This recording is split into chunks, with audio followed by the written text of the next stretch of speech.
अस्सलाम वालेकुम। Facebook live के एक नए सेशन के साथ मैं हूं नमान हयात और आज मेरे साथ मौजूद हैं जी सोशल मीडिया की जानी पहचानी शख्सियत जिनको आप दुआ अज़ीमी साहिबा के नाम से जानते होंगे। लेकिन इनका असल नाम जो है वो रिज़वाना फ़ारूक साहिबा है।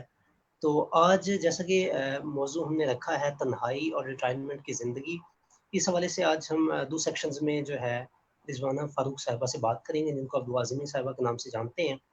तो इनका मुख्तसर तारुफ़ मैं करवा दूँ, ये लाहौर से ताल्लुक़ रखती हैं और स्टार्ट इन्होंने किया था इब्तदाई तालीम जो है वो एमटीवी स्कूल से इन्होंने स्टार्ट इब्तदाई तालीम हासिल की और इसके बाद जो है अफ़वा कॉलेज लाहौर से और इसके बाद पंजाब यूनिवर्सिटी से मास्टर्स किया सोशल वर्क में और रज़ाकाराना तौर पे जो है ये सोशल फ्रेंड्स फाउंडेशन के नाम से इन्होंने एक ऑर्गेनाइज़ेशन भी बनाई हुई है, जिसका बुनियादी थीम ये है कि कुछ अमीर और कुछ जो फाइनेंशियली स्ट्रॉन्ग नहीं है दोस्त, उनके ताउन से इन्होंने ये तंज़ीम बनाई हुई है।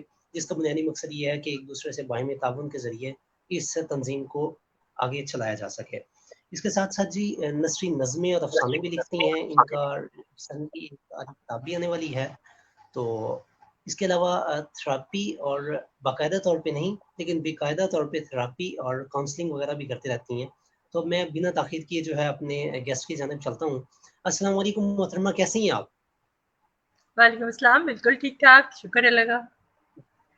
जी, क्या चल रहा है आजकल? कोरोना की वजह से तो हम सब घरों में महसूर होके रह गए हैं। क्या मसरूफ़ियात क्या हैं आजकल आपकी? मेरी मसरूफ़ियात वैसे कुछ पहले भी इसी किस्म की थी।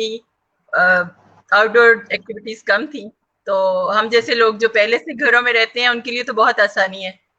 मसला हुँ, तो उन लोगों के लिए है जिनकी ज़िंदगी में तब्दीली आई है। तो हुँ, हम लोग इस ज़िंदगी से पहले से यूज़्ड टू हैं। बाकी जो तकलीफ़ है इस वक़्त, जो दर्द है, वो तो ज़ाहिर है, हर एक को है और दुआ है कि अल्लाह करे कि दुनिया दोबारा जो है अपने पूरे उस पे आ जाए, जिसमें रौनकें थीं और लोग मिलते-जुलते थे और सारा कुछ होता था। और अब तो पहले से ज़्यादा मौत और इसकी मतलब खबरें सुनने में आ रही हैं, जो बहुत तकलीफ़ दें हैं। सही। अच्छा, मौज़ू पे जाने की जानिब जाने से पहले मैं आपसे एक सवाल करूँगा, आपने लिखना कब शुरू किया था और आपकी कौन-सी किताब अभी मार्केट में आने वाली है?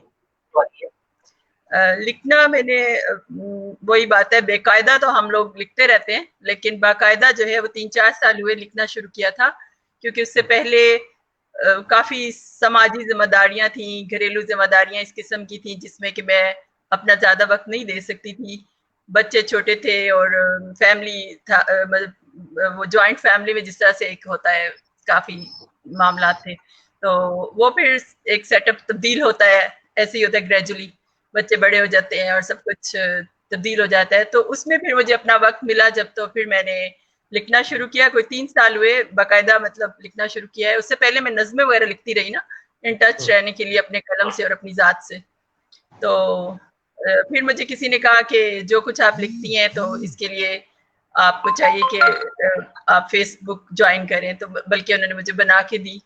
तो फिर मैंने कहा ये कैसे चलती है, मुझे तो नहीं आती चलानी इस एज में। उन्होंने कहा ये कोई ट्रक नहीं है जिसको आपने चलाना है, इसमें आपने जो लिखना है तो आपने उसको बस पोस्ट कर देना है और आपको इसका फौरी तौर पे रिस्पॉन्स आएगा। तो वो ये कि मैंने देखा तो बहुत अच्छा लगा मुझे कि जो मैं लिखती हूँ फौरन रिस्पॉन्स आता है। तो इसी सही। तरह फिर किसी ने मुझे कहा कि आप कहानियां लिखा करें, तो वो फिर मुख्तलिफ साइट्स पे लिखी।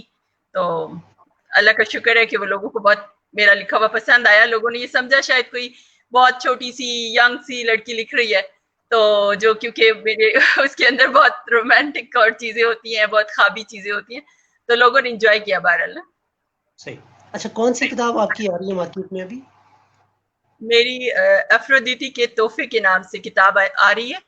तो हुँ, अफ्रोदीती का तारुफ ये है कि ये ग्रीक मिथोलॉजी में वीनस जोहरा को कहते हैं, जोहरा हुँ, जमाल को कहते हैं, तो हुँ, goddess of love and beauty.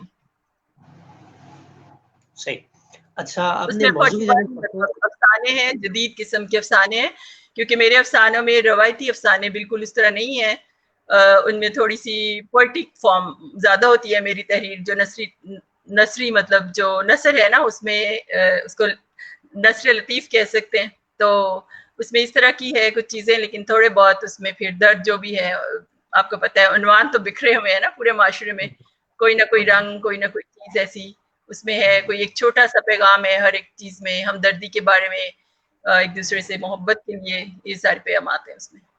सही। चलें जी, अल्लाह ताला आपके कलम को मज़ीद ताकत दे, आमीन। अच्छा, मैं अपने मौज़ू की जानिब चलता हूँ। जैसा कि हमने मौज़ू रखा है तन्हाई और रिटायरमेंट के बाद की ज़िंदगी। अच्छा, तो मुझे ये बताइएगा, क्या तन्हाई ज़िंदगी के लिए ज़रूरी है, ये होनी चाहिए कि नहीं होनी चाहिए? उसके बाद हम बाकायदा सवालों की जानिब चलते हैं। क्या प्लीज आप दोबारा जरा बताएं, तन्हाई के बारे में क्या बोला आपने? मैं ये पूछ रहा हूँ, क्या तन्हाई ज़िंदगी में लाज़मी है, ये होनी चाहिए, या सिर्फ़ सोशल रिलेशन ही होने चाहिए, हमारी सोशल एक्टिविटीज़ होनी चाहिए? ये तो बिल्कुल ऐसे ही है जैसे कि मतलब हम ये नहीं कह सकते कि ज़िंदगी, जैसे अगर आप इसको एक सालन समझ लें तो हम नहीं कह सकते कि इसमें एक ही डिश होगी, या अगर एक डिश समझ लें तो हम ये नहीं कह सकते कि उसमें सिर्फ गोश्त हो या एक दाल हो, उसमें नमक मिर्च, उसमें हर चीज़ होगी, खटास मिठास सब कुछ तरकीब है ना, एक जलवत भी हो, खलवत भी हो, रिश्ते भी हो, अपने साथ गुजारने का वक्त भी हो। तो मतलब एक सेहतमंद रुझान तो यही है कि सारी चीजें थोड़ी थोड़ी हो और हम सबको अच्छे अंदाज से, मेन मकसद तो ये कि अच्छे अंदाज से इन सबको इख्तियार करें हम। लेकिन बाजू का ऐसा होता है कि हमें सिखाया ही नहीं जाता कि तन्हाई, अच्छा कुछ तो इसमें फिर वो भी आ जाता है, कुछ इंट्रोवर्ट और एक्सट्रोवर्ट वाला सीन भी आ जाता है कि कुछ लोग जो है वो अपनी जात के साथ रह के ज्यादा एनर्जी फील करते हैं, और कुछ जो है वो लोगों से एनर्जी लेते हैं और देते हैं और उसमें ज्यादा मजा करते हैं, और कुछ एम्बिवर्ट होते हैं कि जब उनको तन्हाई होती है वो उसमें भी इंजॉय कर लेते हैं, और कुछ ऐसे होते हैं जिनके असाब इतने मजबूत नहीं होते, और वो जब अगर उन्होंने ना रहना सीखा हो तन्हा, जैसे कि फर्ज करें मैं अपनी मिसाल लेती हूँ कि अगर मेरी पूरी लाइफ में मैं हमेशा एक जॉइंट फैमिली में, एक बड़ी फैमिली थी, उसमें बहुत ज्यादा लोग थे और मेरा बहुत था रिलेशन, मतलब उसके साथ एंजॉय करती थी। अब एक ऐसा फेज आया जिसमें कि बच्चे बड़े हो गए, बेटा बाहर चला गया, बेटी की शादी होगी, और मैं और मेरे मियाँ पहली बार जिंदगी में अलहदा रह रहे हैं इकट्ठे। तो इसमें अब अगर मैंने ना सीखा होता कि तन्हा कैसे रहना है तो मेरे लिए मुश्किल हो जाती, यानी अच्छा, मेरा दूसरा सवाल ये है कि खुद आगाही और खुदा की पहचान और तख्लीक के मकासद जो हैं, क्या इन चीज़ों को अचीव करने के लिए तन्हाई ज़रूरी है? इन चीज़ों के बारे में सोचने के लिए या इनको हासिल करने के लिए, समझने के लिए? हाँ, ये तो एक ऐसा पहलू है जिसमें कि अंडरस्टूड सा पहलू है कि अपनी ज़ात से मिलने के लिए आपको तन्हाई लाज़मी चाहिए, लेकिन तख्लीक़कारों के लिए उससे भी ज़्यादा, क्योंकि जो वक़्त वो अपने साथ बिताते हैं, यकसुई उनको नसीब होती है, तो उनका कलम काम करता है, उनका ज़हन काम करता है। अगर हम बुज़ुर्गों को देखें तो और सुन्नत पे अगर गौर करते हैं, देखें रसूल पाक सल्लल्लाहु अलैहि वसल्लम गारे हिरा में तशरीफ ले जाते थे। हजरत मूसा अलैहिस्सलाम का आप देख लें, 40 रातें उन्होंने उस तरह गुजारी, उसके बाद उनको मतलब वही नाजिल हुई जो सिलसिला जो भी। तो इसी तरह इत्तिकाफ में बैठना और ये सब चीज़ें हम सब के लिए बहुत यकीनी तौर पे मतलब अच्छी हैं, इनको अच्छे तरीके से ले, और मुराकबा करना जिसको मेडिटेशन कहते हैं, सूफी तो मेडिटेशन कहते हैं, योगा में हर जगह पे माइंडफुलनेस, सब तो मतलब वेस्ट में बहुत इस चीज़ की अहमियत है, तन्हा बैठना, अपने साथ रहना, अपने बारे में सोचना और अच्छा सोचना। सही। अच्छा, ये बताइएगा, तन्हाई जो लोग इख्तियार कर लेते हैं, उस तन्हाई में जो है डिप्रेशन से कैसे बचा जा सकता है? और इसके साथ-साथ मकासद के हसूल के लिए कौन से इक़दामात अपनाने चाहिए जिससे जो है तन्हाई कारआमद या मौसर बनाया जा सके तन्हाई को? बस ये बात है कि असल में जो एक तो लफ्ज़ है तन्हाई, जिसमें कि आप अपने साथ मिलते हैं, वो तो एक मौज का नाम है। लेकिन अगर असल में जो एक पेचीदा सी ज़हनी कैफ़ियत जो है वो भी इसी के अंदर ही आती है, जिसमें कि फ़र्द ये महसूस कर रहा होता है कि कोई उससे प्यार नहीं कर रहा, सब उसे नज़रअंदाज कर रहे हैं, और वो उसकी इस किस्म के एहसासात होते हैं, वो दुखी हो जाता है और उसको ये लगता है कि किसी का मेरे साथ लेना देना नहीं है, और कई बार वो बहुत सारे लोगों में भी बैठा होता है तो वो ये तन्हाई महसूस करता है, और इस तरह के भी मामलात होते हैं। तो जब इस तरह के मामलात होते हैं तो फिर उस फर्द को सबसे पहले तो ये तस्लीम करना चाहिए कि मैं इस तरह महसूस कर रहा हूँ, ताकि वो अपने आप को इससे निकाले। और अगर जब वो तस्लीम कर ले, या अपने आप को उसको इतनी अवेयरनेस हो कि मैं ऐसी किसी सिचुएशन में चला गया हूँ, या उसके करीबी कोई फर्द हो जिसको पता हो कि ये इस कैफियत में चला गया है, तो वो उससे मतलब इतना ट्रस्ट दे, उससे डायलॉग करे, उससे बात करे। और मेन चीजें यही है कि जो मतलब ज़हनी तौर पे इंसान ना तन्हा हो। ज़हनी तन्हाई जो है ना, वो एक खौफनाक अमल है, वो आपको वहशत की तरफ ले जाती है, और वो आपको डिप्रेशन की तरफ ले जाती है, और ये सारी चीजें हो जाती हैं उसमें, जिसमें फिर नशा भी आ जाएगा और भी बहुत सारी चीजें, तन्हा हो जाएगा जब इस तरह फर्द। तो वो एक पेचीदा नफ्सियाती कैफियत का नाम है, उसमें से जरूर निकलना चाहिए। अपनी ज़हनी एक्टिविटीज जो हैं उनको इन्वॉल्व करे बंदा मस्बत तामीरी चीजों में। अगर कोई रिटायरमेंट वाली बात भी वही बात है, जैसे कि हम लोग हैं कि हम औरतें हैं तो हम रिटायर्ड अब समझे अपने आप को, ये ना समझे जो भी है, क्योंकि हमने जॉब नहीं की कभी।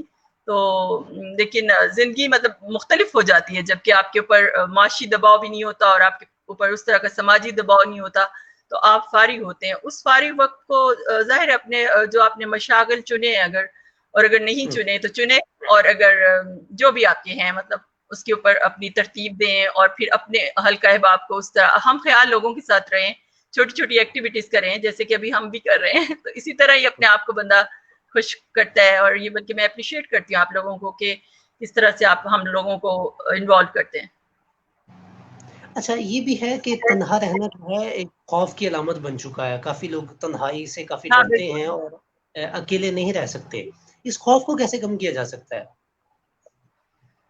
हाँ, मैं यही कह रही थी कि बहुत कम मैंने कहीं तन्हाई के साथ मुस्बत लफ्ज़, मुस्बत ख़यालात, पॉज़िटिव चीज़ें बहुत कम सुनी है। हमेशा यही सुना है, हाय तन्हाई तो एक बला है या अज़ाब है। जैसे बचपन से हम सुनते रहे कि या अल्लाह कल्ला कोई ना होवे, ना रुख होवे, ना कोई बला होवे, कल ही ना होवे कोई शै। तो वो एक चीज़ है रियली। मगर ये कि मैंने पिछले दिनों ही एक राइटर हैं और दानिश्वर हैं, उनका एक फ़िक्रा सुना कि तन्हाई, खामोशी और दानाई तीनों आपस में गहरी सहेलियां हैं। तो मेरे ख्याल में हम राइटर्स को चाहिए कि हम तन्हाई के साथ जुड़े हुए जो मनफी एहसासात हैं उनको दूर करें, और तन्हाई को एक तोहफा समझ के लोगों को दें, तो हो सकता है उनके ज़हन में भी ये चीज़ आ जाए। और दूसरे सबसे बड़ी बात ये कि अपने साथ रहने का जो तरीका है वो सीखने की ज़रूरत है। वो किस तरह से लोगों में आम किया जाए, कि किस तरह से जिनको नहीं पता उनको बताया जाए कि कैसे खुद से रहना है, अपने साथ अच्छा, कैसे रहना है। कता कलामी का माजरा। अच्छा, मुझे ये बताइए, चूँकि आप भी एक राइटर हैं, तो आप इस तन्हाई के खौफ को कम करने के लिए आपका नेक्स्ट लाएमल क्या होगा? आप क्या करने वाली हैं? तहरीर लिखेंगी? इस पे कोई मज़मून लिखेंगी? क्या करने वाली हैं आप? मेरे ख्याल में सिर्फ लिखने के अलावा हमें अमली तौर पर भी लोगों के साथ राब्ते में रहना चाहिए, लोगों के दुख दर्द को महसूस करना चाहिए। और मैं ये सोचती हूँ जब हम सब की रूह एक है, हम सब एक हैं, तो अव्वल तो हमें ये महसूस ही नहीं करना चाहिए कि हम तन्हा है। और खासतौर पे देखिए कोरोना ने हमें कितना एक कर दिया है। तो और नहीं तो यही एक खासी बड़ी चीज है जो हमें बता रही है कि हम एक ही तरह जीते हैं, एक ही तरह मरते हैं, एक ही तरह हमें बीमारी आती है। और हम जब सारी मतलब 7 अरब अगर लोग हैं तो हम सब एक हैं, क्यों हम महसूस करें कि हम तन्हा है? नंबर एक। तो दूसरी ये कि अगर हमारे इर्द गिर्द जो लोग हैं उन सब से प्यार से पेश आए और उनके दुख सुख सुने, और उनके लिए जो हम कर सकते हैं। मतलब मैंने एक लिखा था खाली हाथ का बाबा। हम कई बार सोचते हैं कि हमारे वसाइल नहीं है, हम कैसे किसी के लिए कर सकते हैं, तो ऐसा नहीं है। हमारी नीयत होनी चाहिए, तो सारे असबाब खुद ब खुद बनते हैं फिर। सही। अच्छा, अक्सर ये भी है कि तन्हाई को जो इख्तियार कर लेते हैं या तन्हाई के जो साथी बन जाते हैं, फिर वो इस कैफ़ियत से बाहर नहीं निकलते। आप क्या समझती हैं, क्या मुस्तकिल तौर पे तन्हाई को अपनी ज़िंदगी का हिस्सा बनाना क्या मुफ़ीद है? ये है कि कुछ लोग अगर तन्हाई को इख्तियार करते हैं, जैसे कि, तो ये इख्तियार करना उनका बुनियादी हक है। अगर वो कंफर्ट जोन में हैं, जैसे बड़े बड़े तख्लीकार हैं मुनीर नियाज़ी साहब का मैं सोचती हूँ, या और भी बहुत बड़े बड़े लोग, वो अपने साथ रहना पसंद करते हैं, क्योंकि उनके अपने अंदर एक वजदानी कैफियत इतनी ज़्यादा होती हैं, और उनके साथ वो इतना यूज्ड टू हो जाते हैं कि उनको लगता है कि फील नहीं करते हैं बहुत ज्यादा लोगों में। और वो उनके लिए उनका राइट है, वो अगर इस तरह से इंजॉय कर रहे हैं तो वो करें मेरे ख्याल में। क्योंकि कोई भी चीज ना अपनी जात में कोई भी चीज बुरी नहीं होती है। कैंची अगर आपके हाथ में है तो मर्जी है कि आप कपड़े काटें या किसी का कुछ और काटें। तो हुँ, तन्हाई और वक्त भी एक ऐसी चीज है। सही। अच्छा, चूँकि हम 2 ढाई माह से जो है लॉकडाउन का सामना कर रहे हैं, तो आप मुझे ये बताइएगा, आपने इन इस तन्हाई के दौरानिए में क्या लिखा और इसको प्रोडक्टिव कैसे बनाया है? इस दौरान मैंने ज़्यादा लिखा कम है और बोला ज़्यादा है, लोगों को सुना ज़्यादा है। थोड़ी-सी मैं वो आपको बताया था थेरेपी भी करती हूँ, तो बहुत से मेरे ऐसे लोग हैं करीब जो बहुत दुखी हो जाते हैं और बहुत परेशान हो जाते हैं। उनको सुनना और कुछ ऐसे लोग जिनसे मैं तवानाई हासिल करती हूँ, उनको सुनाना, ये काम मेरा ज़्यादा होता है क्योंकि जस्ट लिखने से भी बात ज़ाहिर है पूरी नहीं बनती है। कुछ मैं सिर्फ़ इतना करती हूँ बल्कि आजकल छोटी-छोटी तस्वीरें मैं इकट्ठी करके लोगों के लिए वो सिर्फ चाहे 5 सेकंड की हों मगर मुझे लगता है कि लोग तस्वीरें देख के ना तो उनको अच्छा फ़ील होता है। तो वो मेरी तरफ से उनको तोहफ़ा मैं भेजती हूँ और वो उसको बहुत प्यार से कबूल करते हैं। फ़ेसबुक पे जो माई स्टोरी होती है उसमें मैं भेज देती हूँ और लोग उसको पसंद करते हैं। मैं कहती हूँ एक लम्हे की भी तस्कीन जो है वो तस्कीन ही होती है और ज़्यादातर आजकल मेरा ये काम होता है वो लोग जो परेशान हैं उनसे बात करना, उनसे उनकी बात सुनना और बाज़ औक़ात मैं खुद परेशान हो जाती हूँ कि उनके माशी मसाइल ऐसे होते हैं, उनकी तन्हाई के मामलात ऐसे होते हैं, समाजी रिश्तों में वो नहीं बंधे हुए अगर कुछ लोग और कम लोग हैं, वो घर में एक बंदा है, तो मैं रियली खुद परेशान हो जाती हूँ। सही। अच्छा, ये लोग जो कमेंट्स करते हैं या चाहते हैं कि उनका कमेंट उनके नाम के साथ ज़ाहिर हो, तो ये जो स्ट्रीम यार्ड का हमारे डिस्क्रिप्शन में लिंक है, इस पे यानी क्लिक करके नाम को अलाउ कर दें, फिर उनका कमेंट जो है उनके नाम के साथ शो होगा। अच्छा, चलते हैं जी, हम अपने प्रोग्राम के नेक्स्ट सेक्शन की जानब, जो कि रिटायरमेंट की ज़िंदगी के हवाले से है, उसमें जो चैलेंजेस सामने करना पड़ता है, उनसे कैसे निपटा जाए, इस हवाले से बात करते हैं। अच्छा, मुझे ये बताइएगा, जब भी एक इंसान रिटायर हो जाता है किसी भी इदारे से, किसी भी महकमे से, तो वो खुद को ज़हनी तौर पे बीमार और कमज़ोर क्यों समझने लगता है? वो समझता है मेरी ज़िंदगी ख़त्म हो गई है। इस तासुर को कैसे ख़त्म किया जा सकता है? क्योंकि नंबर एक तो यही है कि वही बात है, हमारा सरमायादाराना माशरा है, हम लोग फ़ायदे के ऊपर चलते हैं, हमारी और तो कोई औकात ही हम नहीं देते किसी को।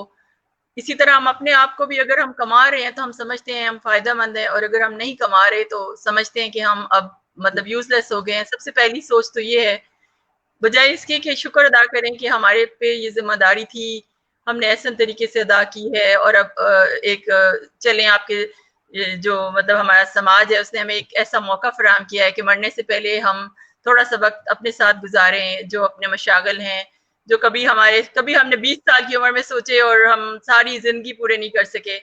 हो सकता है अगर मतलब हर बंदा अगर थोड़ा-सा सोचे तो उसको याद आएगा वो अगर अगर थोड़ा-सा वो इस बारे में सोचे, तो वो अगर उसके माशी हालात इतने बदतर ना हों, अगर उसको कोई पेंशन मिल रही हो, तब वो सोच सकता है।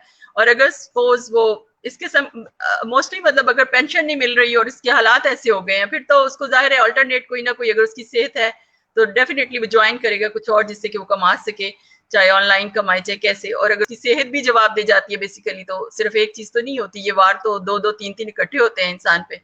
तो हुँ, उस टाइम पे उसको बहरहाल फिर भी अपने जैसे लोगों को ढूँढना चाहिए, अपने जैसे हम ख़याल लोगों के साथ राब्ता रखना चाहिए। यही एक मेरे ख़्याल है वाहिद ऐसी चीज़ें हैं जो फिर कुछ अगर उसके पास एक्टिविटीज़ हैं करने के लिए और अगर नहीं है तो फिर वो नए सिरे से शुरू करे अपनी ज़िंदगी, मेरे ख़्याल में तो। नए सिरे से शुरू करे, यूँ समझे कि अभी मुझे ज़िंदगी मिली है और नए सिरे से उसको जब तक उसकी सेहत है उसको एन्जॉय करे और मतलब फितरी जिंदगी गुजारने की कोशिश करे। अगर गार्डनिंग से दिलचस्पी है या किसी और ऐसा मुर्गियां रखने की या कोई भी चीजें जो भी वो कर सकता है, लोगों के साथ गपशप करना ये भी एक अहम बात है। ये और सही। इसके अलावा भी अगर वो अपने आप को इस तरह से जैसे कि ये ग्रुप्स बने हैं, अगर कुछ एक्सपर्ट लोग हैं इकट्ठे होके कुछ ऐसे लोगों को जो यंग है उनकी पूरे तजर्बे से कोई फायदा उठाना चाहते हैं उनको दें फायदा, तो मतलब अपने आप को यूजफुल बना ले। सिर्फ पैसे से ना हम अगर अपने आप को जोड़ें कि बस पैसे के साथ ही हमारी जिंदगी में कामयाबी है, तो फिर हम थोड़ा तस्कीन का लफ्ज मतलब हम अपने अंदर उस तस्कीन के लफ्ज को मेरे ख्याल है बार बार रिपीट करना चाहिए, फायदे से हटकर। तो फायदा जो है वो पैसे से रिलेटेड ज्यादा, तो तस्कीन जो है उसको मेरे ख्याल है करना चाहिए ज्यादा प्रमोट। सही। जैसे आपने कहा कि जो एक्सपर्ट लोग हैं उनके तजर्बे से फ़ायदा उठाना चाहिए, तो मेरा सवाल ये है, ये जो मुतल्लिका इदारे होते हैं, जिस इदारे से बंदा रिटायर्ड होता है, आप क्या समझती हैं इन इदारों को उस सर्वेंट के तजर्बे से और उसके एक्सपीरियंस से फ़ायदा नहीं उठाना चाहिए क्या?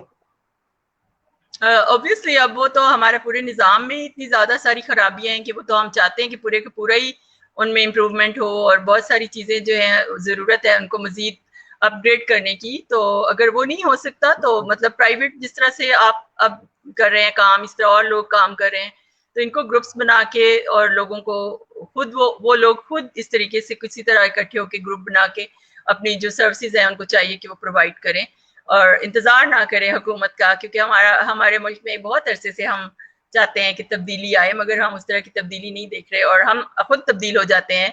हम बच्चे से जवान, जवान से बूढ़े, बूढ़े से आगे पहुंच जाते हैं, मगर तब्दीली उस सेंस में नहीं आती है। लेकिन हमें, मेरे ख्याल है, इसी तरह इंतजार नहीं करना चाहिए, खुद से काम करना चाहिए जितना हो सके। अच्छा, वैसे रिटायरमेंट की उम्र और सर्विस कितनी होनी चाहिए, आप क्या समझती हैं? पाकिस्तान में तो जितनी भी है, आपका क्या ख्याल है इस अच्छा, बारे में? बाहर की कंट्रीज में तो ये जाहिर है सारा हेल्थ के साथ रिलेटेड है कि बाहर की कंट्रीज में 65 है मेरे ख्याल में, और हमारे यहाँ 60 है।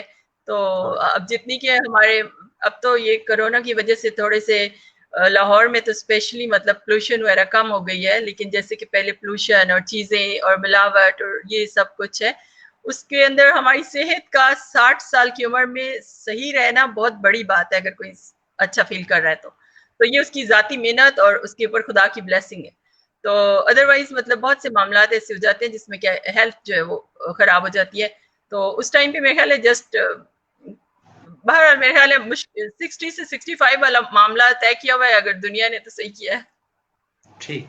अच्छा, मुझे ये बताइए, आपने फ्रेंड्स फाउंडेशन जो एक फाउंडेशन आपने बना रखी है फ्रेंड्स के नाम से, इसका बुनियादी थीम क्या है? और क्या आपने सिर्फ़ यही सोच के बनाई है कि जी रिटायरमेंट के बाद जो है एक्टिविटीज़ नहीं होती तो इनको ऑफ़िस में बस गपशप की जाए या टाइम गुज़ारा जाए? नहीं, मैंने आपका सवाल पूरा भी नहीं सुना और जवाब देना शुरू कर दिया। वो यूँ है कि मैंने ये बहुत जल्दी, क्योंकि मेरी तबीयत में लोगों से मोहब्बत और जल्दी लोग मुझसे हो जाते हैं ना, मिल के खुश होते हैं मेरे से। तो बहुत से लोग जो अमीर हैं और बहुत से लोग जो गरीब हैं, जो मेरे रिश्तेदारों में भी हैं, मेरे दोस्तों में भी हैं। तो जब मैंने महसूस किया अपने गरीब दोस्तों की दुख को, तो मैंने कहा कि मेरे पास तो ज़ाहिर है ज़ाती मैं कमाती नहीं हूँ और पॉकेट मनी भी इतना नहीं है, तो कैसे इनकी हेल्प की जाए। तो फिर आइडिया यही आया कि जो मेरे अमीर दोस्त हैं वो मेरे मेरे पॉकेट मेरे पॉकेट मनी है वो उनको इस्तेमाल किया जाए। तो वो फिर मैंने इस तरह किया कि कई अपने जो गरीब दोस्त थे उनको अमीर दोस्तों के साथ मैच करा दिया ना। उनको कहा कि भाई ये इनके मामलात हैं, कुछ कोशिश करें, मेहनत करें इनके लिए। तो वो एक किस्म की मेरी सिर्फ थोड़ी सी एक नीयत थी, तो उस नीयत से कई बार मैंने देखा कि मसाइल हल हुए। तो बहरहाल ये मेरी खुशकिस्मती है कि मेरे पास कुछ अमीर और कुछ गरीब लोग दोनों दोस्त थे। तो उनका आपस में जो राब्ता है वो इस तरीके से करवाती हूँ कि वो कभी बीच में खुद शामिल हो जाती हूँ, कभी उनको खुद कहती हूँ डायरेक्टली आप आपस में बातचीत करके अपने मसाइल जो है वो हल करें। तो ये इस खूबसूरत तरीके से चलती है, क्योंकि ये फ्रेंड्स फाउंडेशन नाम ही है, इसीलिए मैंने रखा है कि ये फ्रेंड्स हैं सारे। और फ्रेंड्स, मेरी नज़र में फ्रेंड्स का मुकाम बहुत ऊंचा है। हमारे औलियाए कराम जो थे, जो वली का मतलब है वो भी दोस्त है, और मतलब फ्रेंड्स इंग्लिश में आप कह सकते हैं कि वो ये चीज़। सही। अच्छा, मैं चाहूँगा कि ये कमेंट सेक्शन हमें शो करवाया जाए, जिन लोगों ने कमेंट में सवालात पूछे हैं, ताकि उनके जवाबात दुआ में साहिब लिए जाएँ। अच्छा, मुझे ये बताइएगा कि क्या आप फ्रेंड्स फाउंडेशन से आगे भी कुछ अमली इक़दामात करने का सोच रही हैं, या फ्रेंड्स फाउंडेशन पे ही इत्तेफ़ाक किया हुआ है कि बस यही काफ़ी है?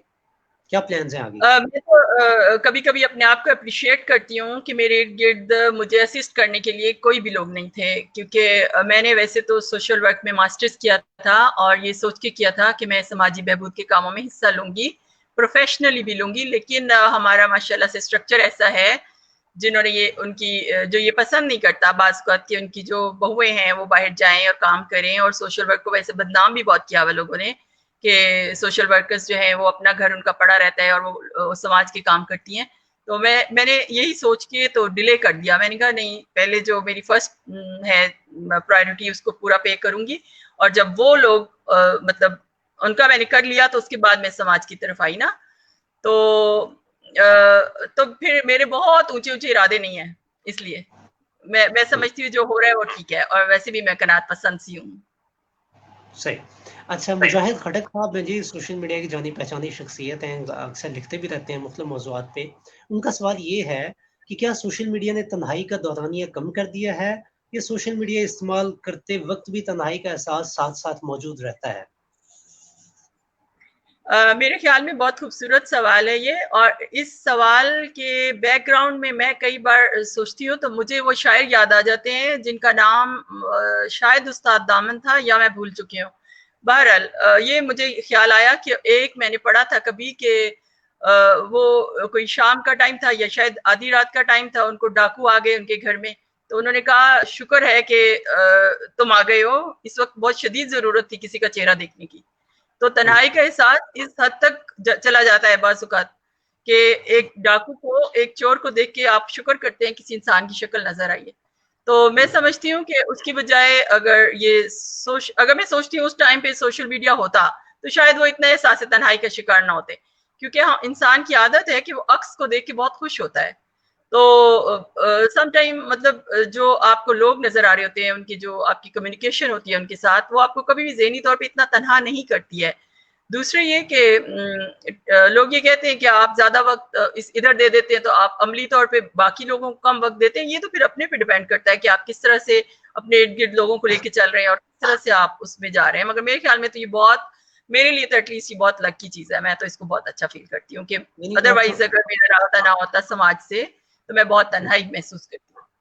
यानी आप समझती हैं कि सोशल मीडिया ने जो है तन्हाई का दौरानिया कम कर दिया है और इसको इस्तेमाल करते हुए तन्हाई का एहसास बिल्कुल नहीं होता। मुझे तो नहीं होता, और सही। बहुत से तकलीफ वालों को नहीं होता होगा। अच्छा, ये मोहम्मद इकबाल खान साहब हैं, ये अक्सर ही कमेंट्स करते रहते हैं, सवालात पूछते रहते हैं।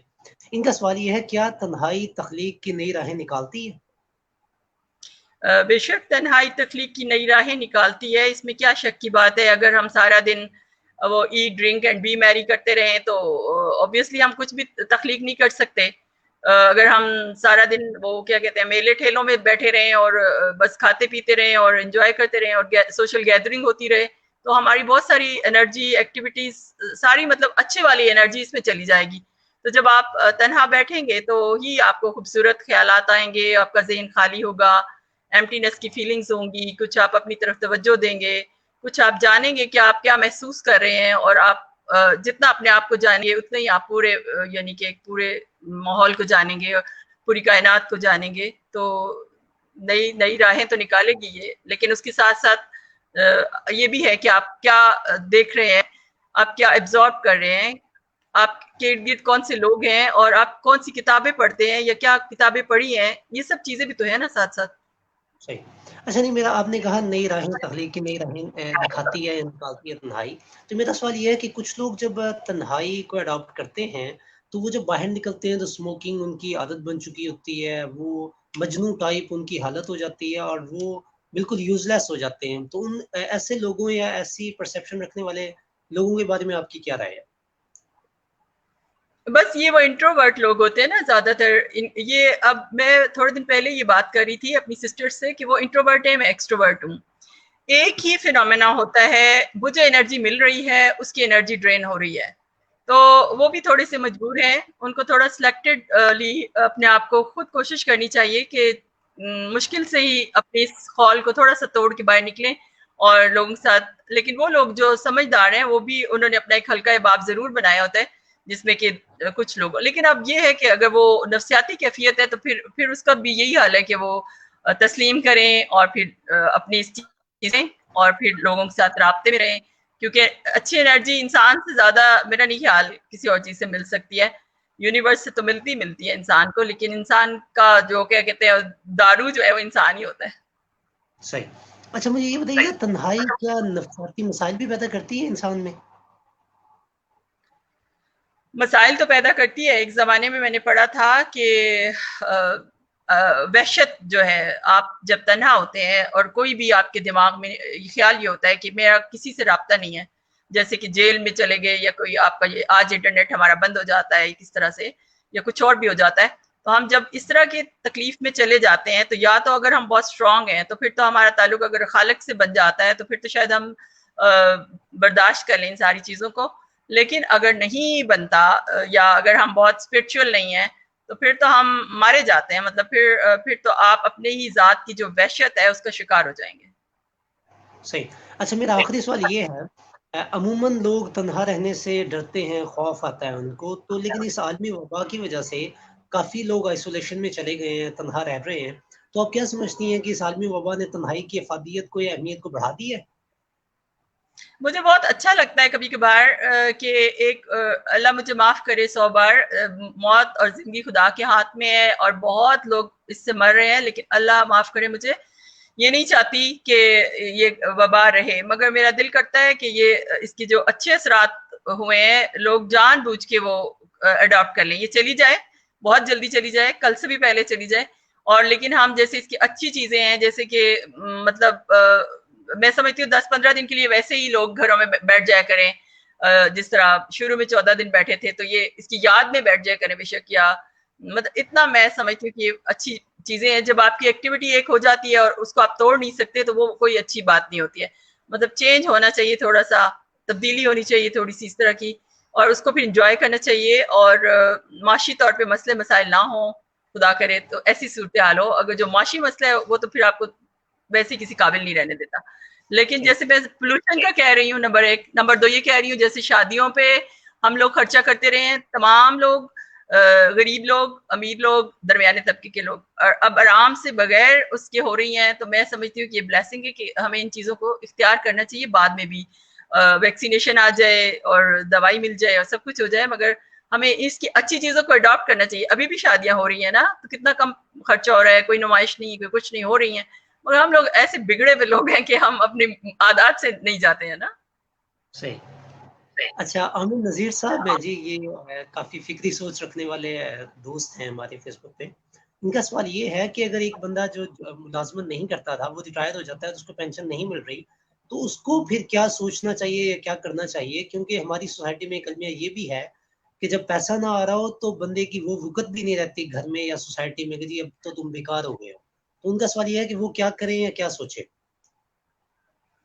नंबर एक तो ये है कि वो अगर कोई बहुत हाई कर रहा था जॉब, तो वो उसका उसका अपने दिमाग से ख्याल निकाल दे कि मैं इतनी हाई शायद कर सकता हूँ। अव्वल तो कोशिश करे, मे बी कि अगर हुँ, कोई मतलब जैसे टीचर है, वो पहले टीचिंग कर रहा था, तो वो किसी प्राइवेट इदारे में करे। हो सकता है उसको उससे भी ज्यादा पैसे मिलने शुरू हो जाए, और कुछ ऐसा हो जाए। और इसी तरह कोई मतलब जिसने सीए किया, ये उन लोगों के लिए जिनकी हाई मतलब क्वालिफिकेशन है। लेकिन कुछ लोग जो दरमियाने तबके के हैं, दरमियाना मतलब अगर कुछ कमा रहे थे या कुछ इस तरह का हो गए हैं, तो फिर अब उससे कई जरा छोटी किस्म की जॉब जो है वो करने की कोशिश करें, अगर उनकी हेल्थ साथ देती है तो यही हो सकता है।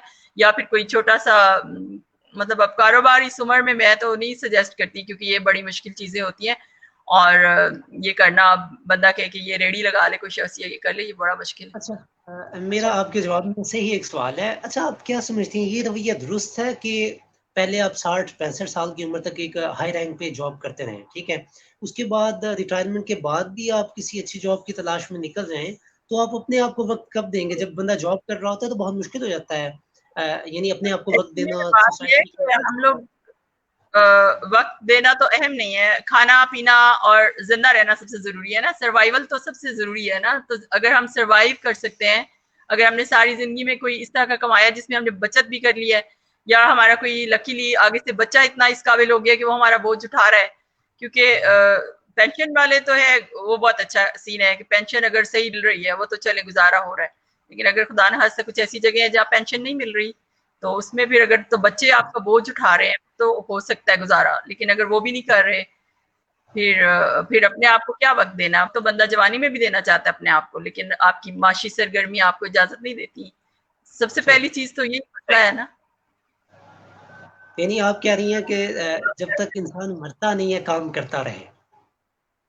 हाँ, वो कुछ पहले, थोड़े दिन पहले मैंने ये भी पढ़ा था कहीं, और सुना भी था कि नफ्सियाती तौर पे हेल्दी शख्स वो होता है जो मोहब्बत भी कर सकता हो और मेहनत भी कर सकता हो हर उम्र में। सही, ठीक है। जो मेहनत भी कर सकता हो और मोहब्बत भी कर सकता हो। अच्छा, इब्न फ़ाज़िल साहब हैं जो कि अमली इक़दामात की जानिब गाहे-बगाहे जो है तजावीज़ और आइडियाज़ देते रहते हैं। इनका सवाल ये है इब्न फ़ाज़िल साहब का, किसी भी शख़्सियत पर तन्हाई के मस्बत या मनफ़ी असरात के लिए मज़हबी मामूलात जो हैं वो किस हद तक मददगार साबित होते हैं? मेरे ख्याल में ज़ाहिर है, अगर हम 5 जैसे कि पहले था, मतलब कि 5 वक़्त की नमाज़ में मर्द लोग तो आराम से वो उनका एक सोशल बॉन्डिंग हो जाती है, 5 वक़्त अगर वो मस्जिद में जाते या 3 वक़्त जाते, 2 भी जो उनको टाइम मिलता है। नंबर एक तो ये मजहबी मामूलात उनकी बेहतर हो जाते हैं इस तरीके से कि वो उनकी सोशल एक किस्म का इज्तमाही सारा हो जाता है। दूसरे ईदों पे ये सब वो अच्छा है, लेकिन उसके अलावा मैं समझती हूँ कि कोई मजहबी हो या ना हो, मगर उसको मेडिटेशन जो है वो बहुत हेल्प करती है। कोशिश करनी चाहिए कि अपने साथ वही बातें बैठ के वक्त गुजारें। और मजहबी मामूलात भी बहुत अहम है, क्योंकि जो ये बात है कि लेने वाला कौन है। मेरे ख्याल में अगर कोई लेने वाला है तो वो मजहब से भी ले लेगा, जो नहीं लेने वाला है वो किसी चीज से भी नहीं लेता। यानी आप समझती हैं कि एक बंदा जो आइसोलेशन में है वो अगर मजहबी है तो भी उसको ज्यादा फायदा नहीं होगा, अगर वो ज्यादा मजहब को फॉलो मेरा नहीं ये करता ख्याल तो? है कि अगर कोई शख्स का जहन इस तरह तरबियत हो गई है उसकी जहन की कि वो मुस्बत चीजें सोचता है और मुस्बत काम करता है, तो वो मजहब से भी फायदा ले लेगा। और अगर वो ला मजहब है और अगर वो ला दीन है और वो अगर सिर्फ इंसानियत से मोहब्बत कर रहा है, तो वो उससे भी सारा कुछ उसी तरह गेन करेगा और उसी तरह फ्रूट देगा अपनी ह्यूमैनिटी को और अपनी सोसाइटी को। मैं तो इस किस्म की सोच रखती हूँ। सही, बहुत बहुत शुक्रिया दुआ अज़ीमी साहिबा। अच्छा, मुझे लास्ट पे ये बता दीजिएगा, चूंकि ये सोशल मीडिया राइटर्स ग्रुप है और इसमें पाकिस्तान के नामवर जो लिखारी हैं वो इसमें मौजूद हैं, तो ये आलमी वबा के हवाले से या इस लाइव सेशन को बेहतर बनाने के हवाले से जो है आप कोई मैसेज देना चाहें? मैं तो यही चाहूंगी कि आप ये सिलसिला जारी रखें और एक एक करके जो माशाल्लाह दानिश्वर हजरात हैं और जो खवातीन हैं वो इसमें शामिल हों, ताकि हम लोग हमें ना महसूस हो कि हम घरों में अकेले हैं, ताकि हमें यूं लगे कि हम एक ग्रुप के तौर पर और एक सोसाइटी पूरी जो है हम इकट्ठे हैं। और हम हाल और हम ख्याल लोगों का इकट्ठे होना बहुत जरूरी है। जहनी तौर पे कम से कम हमें तन्हाई का एहसास जो है ना वो ना होने दें और अपने सिलसिले जारी रखें और लोगों को छोटी छोटी एक्टिविटीज में इन्वॉल्व रखें, ताकि हमारी जिंदगी में खुशियां जो है अब वो उस तरीके की तो नहीं रही हैं जो पहले थी। तो अब हम बहुत मतलब मिस करते हैं उन चीजों को। तो हम ऑल्टरनेट ऑब्वियसली यही चीजें हैं कि हम आपस में एक दूसरे के साथ और अच्छे ख्यालात की तरसील करें और अच्छे ख्यालात लें और दें। सही। अच्छा, बहुत बहुत शुक्रिया दुआ अज़ीमी साहिबा। आप वैसे लाइव आते नहीं हैं, आप फर्स्ट टाइम हमारे सोशल मीडिया राइटर्स ग्रुप में लाइव आई हैं, इसके लिए तहे दिल से मैं आपको मशकूर हूँ। नेक्स्ट सेशन तक के लिए मुझे इजाज़त दीजिए। नेक्स्ट सेशन, ठीक है, अल्लाह हाफिज़। बहुत बहुत शुक्रिया, बहुत मेहरबानी, थैंक यू वेरी मच।